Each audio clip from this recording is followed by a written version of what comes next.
Hello and welcome to Engage University, episode 17. My name is Lauren Devins from B&P Engage, and I'm here today with a very special guest, Colleen McKenna, who is a LinkedIn expert and the CEO and founder of Intro Advisory. So Colleen, I'll pass it over to you for an intro before we dive into some questions about LinkedIn. Absolutely. Thanks, Lauren. As Lauren mentioned, I'm Colleen McKenna from Intero Advisory, and I am focused completely on LinkedIn. So for the last 13 years, we've worked with individuals and companies to maximize their LinkedIn initiative, whether that's for branding, business development, recruiting.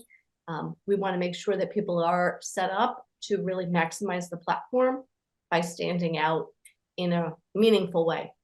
Amazing. Thank you so much for joining me today. So I'll just dive right in with the first question. So what strategies can B2B brands use to grow their organic LinkedIn presence? Yeah, we spent a lot of time in this organic space. And even when a client or a prospect says, hey, let's do some paid advertising, we're like, okay, but let's just see where we are, right? Because a lot of times people want to jump to that paid, and like there's so many things that we can do organically. And part of that is really starting to look at, especially the leadership team, the sales team, those people that are customer or consumer facing in terms of how they show up on LinkedIn. So let's look at LinkedIn profiles, and are we conveying the same message about the company? Every LinkedIn profile belongs to that individual. No company owns anybody's LinkedIn profile. So it's really suggestions that we'd like to make. And I think when B2B brands explain and talk about, we are using this platform in a very smart way, in a strategic way, and we want you to be a part of that. And here's some ways to do that so that we can enhance your profile. You show up smarter, more prepared, create more context for yourself and for the organization. That's really, really important. So that, and when you think about it, a company, a brand has one website, but each person's LinkedIn profile serves as a microsite. So suddenly, for SEO purposes, right, we've got 15 websites and we've got 15 people showcasing that particular brand on their LinkedIn profile, saying, maybe common messaging about the company. And so it really does help that organic SEO. And from there, it's building out great networks. And the network is so critical to making sure that the content that brand is producing and that's being shared on LinkedIn and is then hopefully being amplified by individuals in the company, it's going to the right people. And that content piece is super important, right? Because it is all about the visibility and the ongoing messaging that the brand is putting out into LinkedIn as a distribution channel. So we always talk about those things, presence, people, and participation. And that really does help companies and their employees really set them up for the best success on LinkedIn. Yeah, absolutely. That's amazing. And I definitely have seen really great success from people who share their company pages posts because it just feels a little bit more conversational and organic coming from a person. So some really great tips there. Yeah, it's really kind of important I just want to put this in. Sometimes over the years, people, marketing directors and the marketing team said, nobody's sharing our content. And, I've kind of changed my tune on this a little bit, and it goes back to that network piece. And I'm saying, well, maybe they actually realize they don't have the network that aligns with the current messaging, or because they're new to the industry. So where they were before, especially if they're that sales team, might have been a different industry. So they've got to jumpstart their network, right? So that they feel good about sharing that content. So sometimes we've got to tie these two pieces together too. Yeah, definitely making sure that you're connecting with the right people. Mm-hmm. Oh, amazing. So On to the next question. So what tools or technologies can businesses use to streamline the whole posting process? Yeah, well, we used to talk about Hootsuite and Buffer, and there's so many social amplification tools these days, more than I actually know because you can't possibly keep up with them. There's always one, Right. some that are rolling out and they're new. The great advantage now is that you can actually schedule your posts within LinkedIn. So that is what we are really highly suggesting for clients because again, we can get those analytics. Now, it may be not great for a marketing team, so they may want a Hootsuite or a Buffer or any of the more well-known social amplification tools. However, for smaller teams, that scheduling is really, really advantageous because one of the things that I hear, especially from sales professionals, I travel quite a bit, so I forget to post. And I'm like, just sit down and just do a couple at a time.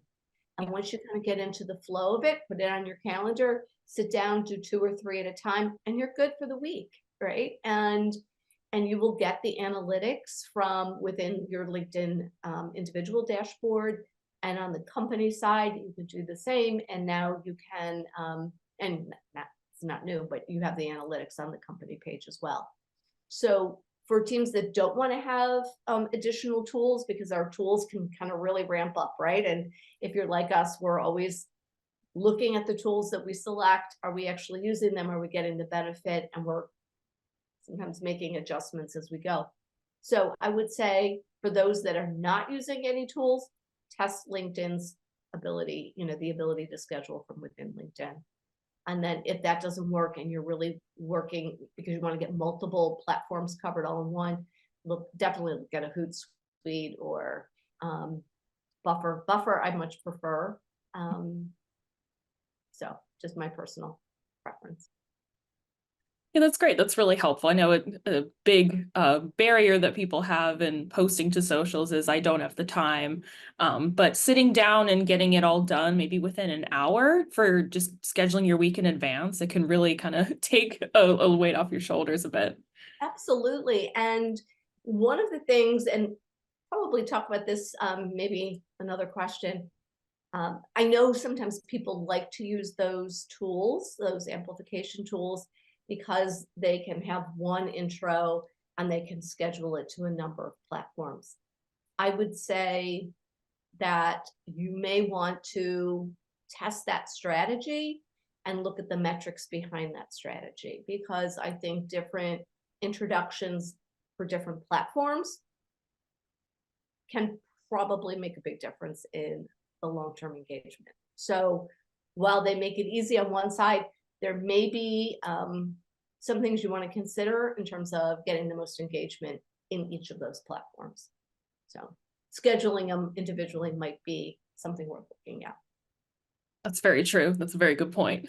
So I think that does lead into my next question, or what are some common mistakes that B2B brands should avoid when posting to LinkedIn in particular?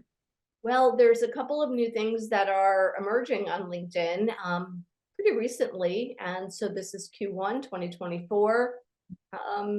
Don't put so much emphasis on hashtags. One of the big things I see and is all of these hashtags, 5, 6, 10 hashtags.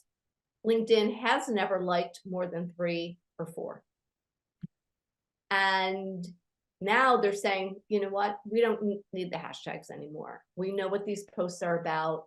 We can tell, obviously, if we start talking about their AI, which has been very robust for a very long time, they know what it is. So they're really actually moving away from hashtags. And also, there's a lot of people posting and mentioning a lot of people within a post. What we have seen and the data is showing is that if those people don't engage pretty quickly with that post, it's probably going to fall flat really fast. So you either have to know that those people are going to do something with that post and engage a certain way, or, maybe put fewer of them in there. So just be careful with those two things. The hashtags being really kind of the big thing, right? Because people, and I show clients all the time how to use it to find posts with those hashtags in. So there is a benefit. I also see people putting in hashtags that nobody's following that hashtag. And so there's like no benefit to that, right? I mean, and it's lovely. It would be great if every one of those hashtags could take off and have hundreds of thousands of followers or whatever, but they just don't, right? So, Yeah. Because I check them out, I'm like, nope, nobody is following Taco Tuesday 3 years later. It's just not happening. So don't put them in. Yeah, that's really helpful advice. And I think that that's something that people might think is a little bit counterintuitive, because social media has for so long really relied on hashtags for expanding your organic reach past your followers. So I think that that was really surprising to see for a lot of people. Yeah, and it's and there's also creator mode on LinkedIn. Mhm. Can we just talk about that just briefly? Oh yeah, I would love to. Yeah, go right ahead. I just did a post last week. LinkedIn's getting rid of creator mode. Oh. And I'm so very glad, actually, because a lot of times I'll be talking to people, I'll be like, oh, you're in creator mode. They're like, what is that? Right? So they just click that button inadvertently, or somebody said, yeah, go to creator mode. And then you can have these, up to 5 hashtags on your LinkedIn profile, without realizing that your connect button turns to follow, and what that creates in terms of perception for somebody coming to your profile. It's like a lot of ambiguity around it. And most people who are actually creators who use creator mode say there's just not really so much upside. You can publish your newsletter. Like if you're doing that kind of thing, or you want to do LinkedIn Live, I get it, because there was no way to have that access prior. But with LinkedIn creator mode going away, I think there'll be a lot less confusion on many people's LinkedIn profiles. Again, it supports that whole idea that hashtags really are not nearly as necessary anymore. So people may see that creator mode go by the wayside in the next few weeks. LinkedIn never turns everything off or anything on all at once. It's always rolled out randomly over time. Well, that's really helpful. I appreciate you walking through that, because that's another big change. Seems like they're always changing things. Okay. Well, Colleen, those are all the questions that I had for you today. Thank you so much for speaking with me and sharing your amazing expertise. Thank you to our viewers for joining us. Be sure to check out inroadvisory.com to learn more about how to elevate your LinkedIn presence and strategy. And don't forget to subscribe to BNP Engage for future videos in the world of marketing, web design, and development. We'll see you next time. Thanks, everybody.